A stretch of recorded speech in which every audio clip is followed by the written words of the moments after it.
Hi GBC viewers, this is Bad Gay, so you must be watching Thursday. Woohoo! And you know, I'm sorry I'm really tired, so I don't have a clever intro.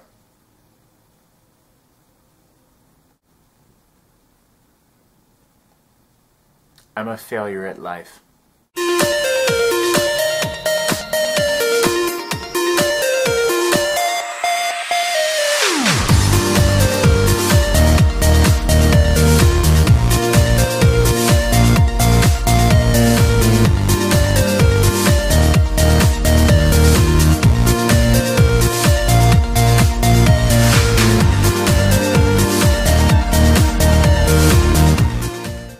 This week we're talking about the biases and prejudices and things towards the gay community. And really this all boils down to stereotypes.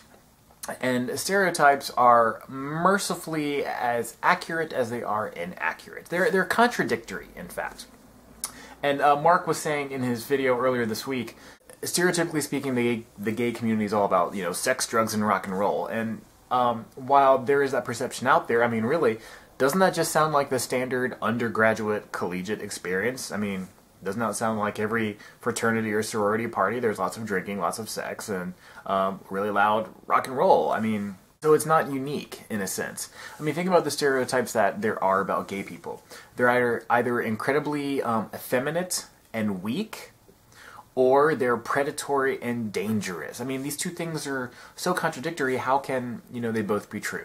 The thing about stereotypes is people play to extremes, and this is very true of the entertainment industry and the media.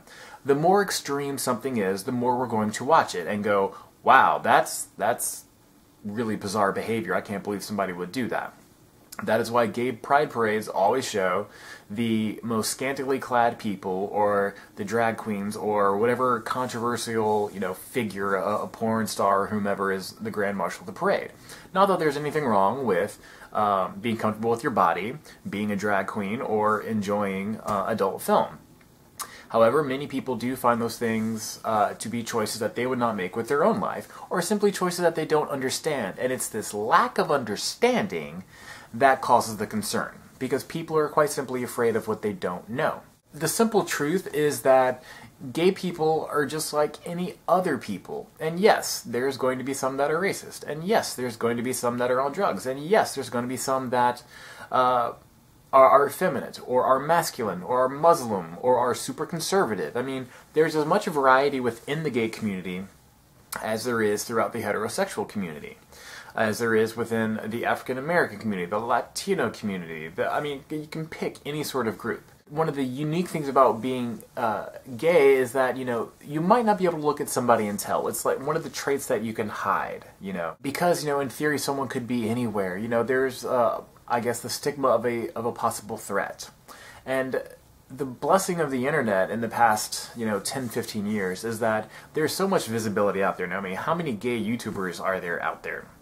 How many gay TV shows can you download off the internet? How many gay musicians can you find their work online and purchase it online? I mean, the world has gotten to be a much, much smaller.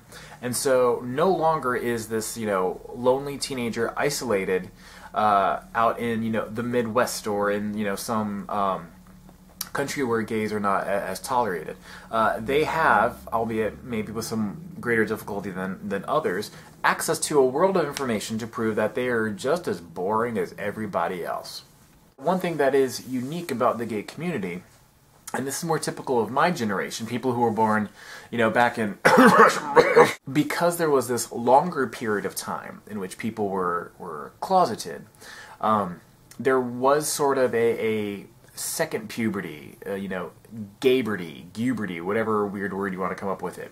But after going through the initial adolescence and coming to terms with the changes physically in your body and everything, there was the point where you were able to come out of the closet. And once you come out of the closet, then you're able to really go through those delightful, awkward teenage experiences. Which is why perhaps there is the reason that there is a stereotype that gay men are incredibly promiscuous.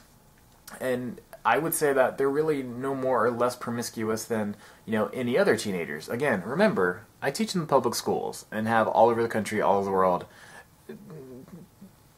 Yeah, there's a lot going on. whether parents want to acknowledge it or not.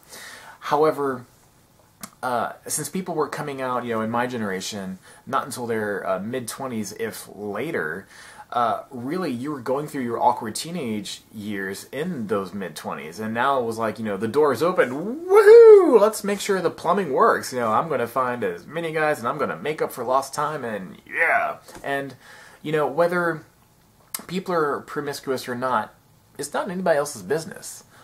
It's that person's choice, and if they want to have lots of partners, more power to them. If they don't, that's fine as well.